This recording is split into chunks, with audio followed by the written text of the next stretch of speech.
একজন সাধারণ মানুষ সারা জীবন পরিশ্রম করে যে টাকা জমান তার অর্ধেক যদি হঠাৎ করেই কারো হাতে চলে যায় কেমন লাগবে? বাংলাদেশের ৮ কোটি মানুষের ক্ষেত্রে ঠিক এটাই ঘটেছে। দেশের মোট সম্পদের প্রায় 50% আজ নিয়ন্ত্রণ করছে মাত্র ১৯৫ জন মানুষ। একজন রিক্সা চালক দিনে ১২ ঘন্টা পরিশ্রম করেন, তার মাসিক আয় প্রায় ১৫,০০০ টাকা। অন্যদিকে একজন ধনী ব্যক্তি ব্যাংকে রাখা টাকার সুদই পান তার চেয়ে ৩ গুণ বেশি। এটা কি শুধুমাত্র আয়ের পার্থক্য, নাকি আমাদের সিস্টেমের বড় কোনো সমস্যা? আজকের ভিডিওতে ৩টি গুরুত্বপূর্ণ বিষয় জানাবো।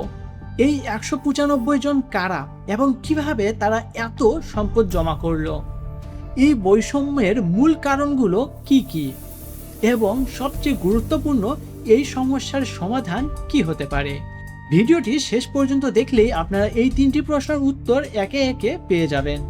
ওয়ার্ল্ড ইনইকুয়ালিটি রিপোর্ট ২০২৬ অনুযায়ী বাংলাদেশের মোট জাতীয় সম্পদের প্রায় 50% নিয়ন্ত্রণ করে মাত্র ১৯৫ জন ব্যক্তি। সংখ্যাটা ছোট মনে হলেও এটা দেশের মোট জনসংখ্যার 0.0001%-এর চেয়েও কম।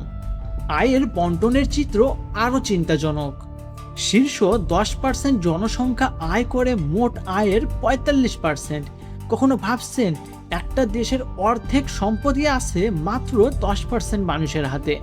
নিচের 50% জনসংখ্যার আয় মাত্র 18%, আর সবচেয়ে নিচের 10% মানুষের আয় মাত্র 2.3%। এই রকমের বৈষম্য শুধু বাংলাদেশেই যে তা না, এটা একটা গ্লোবাল ইস্যু। তবে বাংলাদেশের ক্ষেত্রে এটা খুব বেশি তীব্র আকার ধারণ করেছে। ভারতের শীর্ষ 1% জনসংখ্যা আয় করে মোট আয়ের 22%, সেখানে বাংলাদেশের ক্ষেত্রে এই সংখ্যাটি 28%। মানে অর্থনৈতিক বৈষম্যের হার প্রতিবেশী দেশগুলোর চেয়েও বেশি। এই বৈষম্য শুধু টাকার না, এটা শিক্ষা, স্বাস্থ্য, কেরিয়ারেরও বৈষম্য। এই বৈষম্যগুলোর কারণেই বৈষম্যের যারা শিকার হন তাদেরকে ফাইন্যান্সিয়াল, এডুকেশন এবং ক্যারিয়ার রিলেটেড ইস্যুর সম্মুখীন হতে হয়। চলুন এবার গভীরতায় যাওয়া যাক। এই রকমের বৈষম্যর প্রথম বড় কারণ ট্যাক্স সিস্টেমের কাঠামোগত সমস্যা।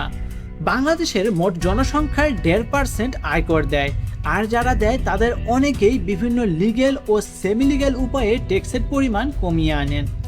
Real estate, share market, offshore investment, এসব খাতে ট্যাক্সের হার তুলনামূলক অনেক কম, আর ডিজিটাল ট্র্যাকিং সিস্টেম না থাকায় অনেক লেনদেনই নজরে আসে না। ফলাফল সরকারি রাজস্ব কম, উন্নয়ন বাজেট সংকুচিত, আর সাধারণ মানুষের উপরে চাপে নতুন নতুন কর। দ্বিতীয় কারণ হলো কর্পোরেট গভর্নেন্স এবং রাজনৈতিক প্রভাব। অনেক বড় ব্যবসা প্রতিষ্ঠানের রাজনৈতিক সাপোর্ট ছাড়া টিকে থাকতে পারে না, আর এই সাপোর্টের বিনিময়ে যা হয় ট্যাক্স হলিডে, জমি বরাদ্দ, ব্যাংক লোন মওকুফ। একটি ইন্ডিপেন্ডেন্ট গবেষণায় দেখা গেছে বাংলাদেশের শীর্ষ 100 কোম্পানির মধ্যে 60টির মালিকানা সরাসরি বা পরোক্ষভাবে রাজনৈতিক পরিবারগুলোর সাথে যুক্ত। তৃতীয় কারণটি হলো শিক্ষা ও দক্ষতা উন্নয়নের সুযোগের অসম বন্টন। একজন ধনী পরিবারের সন্তান ইন্টারন্যাশনাল কারিকুলামে পড়ে বিদেশে উচ্চশিক্ষা নেয়, গ্লোবাল নেটওয়ার্কিং তৈরি করে। আর একজন মেধাবী কিন্তু দরিদ্র ছাত্র, তাকে সংগ্রাম করতে হয়, নিজের পড়াশোনার খরচ জমাতে হয়, বেসিক রিসোর্সের জন্য তাকে বিভিন্ন জায়গায় ঘুরতে হয়। ফলে মেধা থাকলেও অনেক প্রতিভাই হারিয়ে যায় শুধু রিসোর্সের অভাবে। এই বিষয়টি এডুকেশন, টেকনোলজি এবং স্কিল ডেভেলপমেন্ট সেক্টরের জন্য একটি বড় মার্কেট অপরচুনিটি তৈরি করে। আচ্ছা, আপনারা কি মনে করেন টেকনোলজি ব্যবহার করে এই শিক্ষার বৈষম্য কমানো সম্ভব? অবশ্যই কমেন্টে জানাবেন। পরেরটি হইল রিয়েল লাইফ ইমপ্যাক্ট ও ক্যাশ স্টাডি। এবার আসা যাক বাস্তব জীবনের উদাহরণে। রহিম নামের একজন রিক্সা চালক ঢাকায় দিনে 12 ঘন্টা কাজ করেন। তার গড় মাসে আয় 15,000 টাকা। এই টাকা দিয়ে তাকে চালাতে হয় বাড়ি ভাড়া, খাবার খরচ, 2 সন্তানের পড়ালেখা এবং স্বাস্থ্য খরচ। অন্যদিকে শহরের একজন ধনী ব্যবসায়ী ব্যাংকে রাখা টাকার সুদই পান মাসে 50,000 টাকার বেশি। এটা রহিমের পুরো মাসের আয়ের প্রায় 3 গুণ বেশি। এই পার্থক্য শুধু ভাগ্যের, নাকি সিস্টেমের কোনো গভীর সমস্যা? আরও একটা উদাহরণ দেই। সাদিয়া একজন তরুণ উদ্যোক্তা। তার কাছে ছিল একটি চমৎকার বিজনেস আইডিয়া।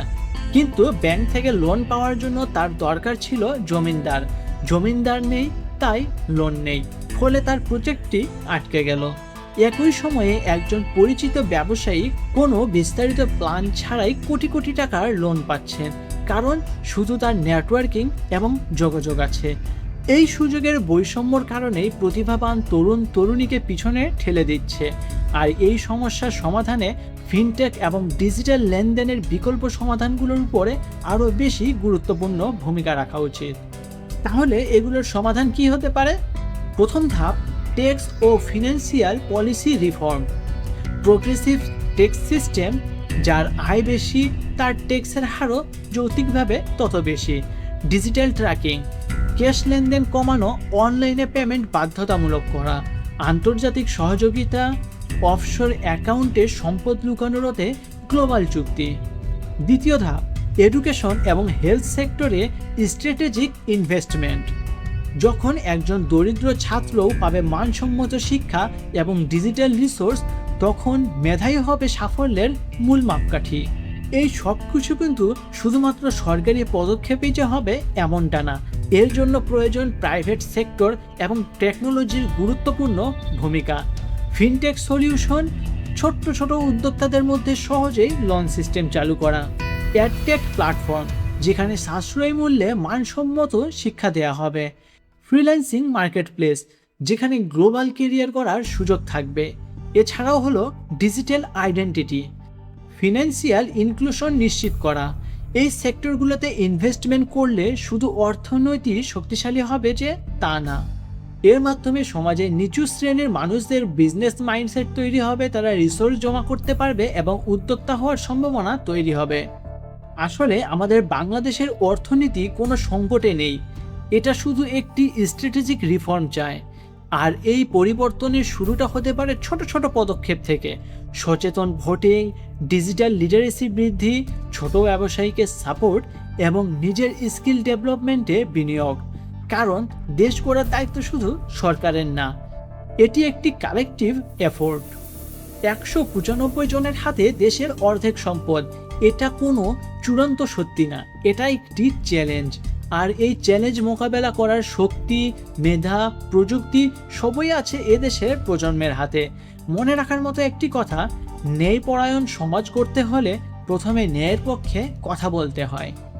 ভিডিওটি যদি আপনার কাছে তথ্যবহুল মনে হয় তাহলে লাইক করুন এবং কমেন্ট করুন। আর এরকমের আরও ভিডিও জানার জন্য অবশ্যই আমার চ্যানেলটিকে সাবস্ক্রাইব করবেন। আমাদের পরবর্তী ভিডিও পর্যন্ত ভালো থাকুন।